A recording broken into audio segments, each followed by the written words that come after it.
Hi everyone, happy Friday Money Wind Up. Today we're going to talk about rent vesting versus buying to live in, which wins in 2026. If you've been scrolling through property articles lately, you've probably come across the term rent vesting. It sounds like another one of those buzzwords the property industry loves to throw around, but it's actually a strategy that's helping many Australians get into the property market sooner. So, should you buy a home to live in, or should you buy an investment property while continuing to rent where you currently are? The answer isn't the same for everyone. Let's break it down. First things first, what is rent vesting? Rent vesting is exactly what it sounds like. Instead of buying a home to live in, you purchase an investment property in an area you can afford, then continue renting a home in the suburb or city you actually want to live. For example, you might love living close to the CBD, but buying there is out of reach right now. Instead, you buy an investment property in an affordable, high-growth suburb while renting your apartment closer to work and your lifestyle. It's becoming an increasingly popular option for people who don't want to choose between building wealth and enjoying where they live. So buying to live in still has some advantages, big advantages. For many people, owning the home you live in is about much more than money. There's something special about having a place that's yours. You can renovate the kitchen without asking permission, hang a picture, paint the walls any colour you like, plant the garden you've always wanted, and perhaps more importantly, you're building a sense of stability and security.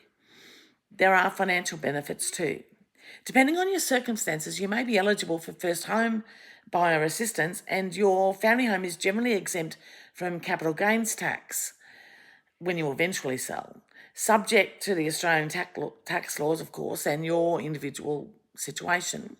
But many people also enjoy the peace of mind that comes from knowing they're paying off their own mortgage instead of someone else's. So why are more people rent vesting? Biggest reason is affordability. Property prices have continued to rise in many parts of Australia, and buying exactly where you want to live isn't always realistic, especially if you're purchasing on a single income or entering the market for the first time.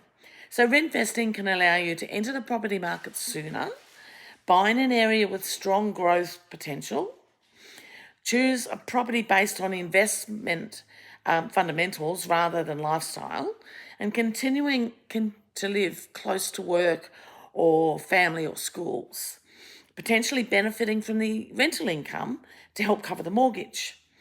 Rather than waiting a few years to save enough for your dream suburb, you're starting now. But it's not always the better option.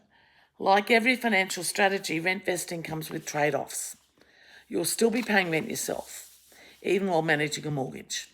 As an investment property owner, you'll also need to budget for expenses such as maintenance, insurance, council rates, and periods where the property may be vacant. And because you're buying an investment property, the tax treatment is different from buying your principal place of residence.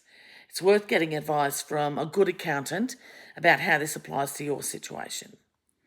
So, what about first home buyer benefits? This is where things can get a little more complicated. Some first home buyer schemes require you to live in the property for a minimum period, while others have different eligibility rules. Good news is these programs change over time, and there may still be options available depending on your situation and the property you're buying. You don't know until you ask. Before deciding to rent vest, it's important to understand how your choice could affect any government assistance you might otherwise receive. So which strategy wins in 2026? Honestly, neither strategy wins every time. Better choice depends on your goals.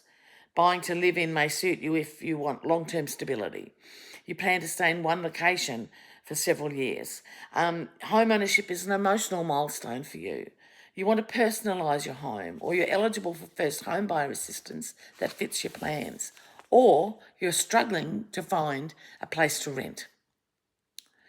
Rent vesting may suit you if your preferred suburb is currently unaffordable. You want to start building equity sooner rather than later, or you need flexibility for work or family.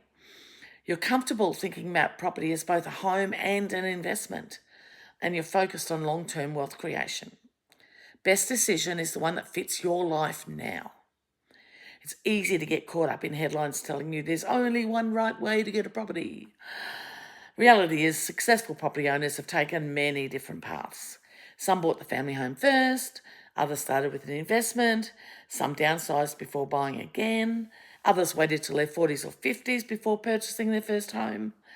The important thing isn't following anyone else's strategy. It's choosing the one that supports your lifestyle, your finances, and your long-term goals. Before you decide, run the numbers. One of the biggest mistakes people make is assuming they know which option is better without actually comparing them. A borrowing assessment can help questions like, how much could you borrow today? What would the repayments look like? How could an investment property fit your budget? Would buying a home to live in put you in a stronger position? How might each option affect your cash flow over the next 5 years? Sometimes the results are surprising. Reinvesting isn't a shortcut, and buying your own home isn't the only path to success.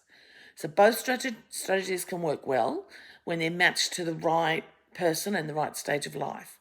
The key is making an informed decision based on your financial position and not on what your friends, family, or social media say you must do.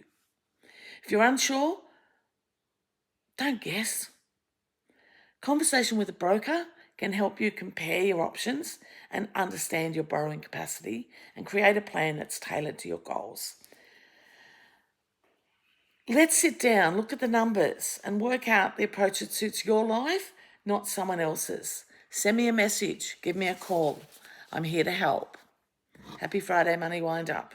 Have a great weekend.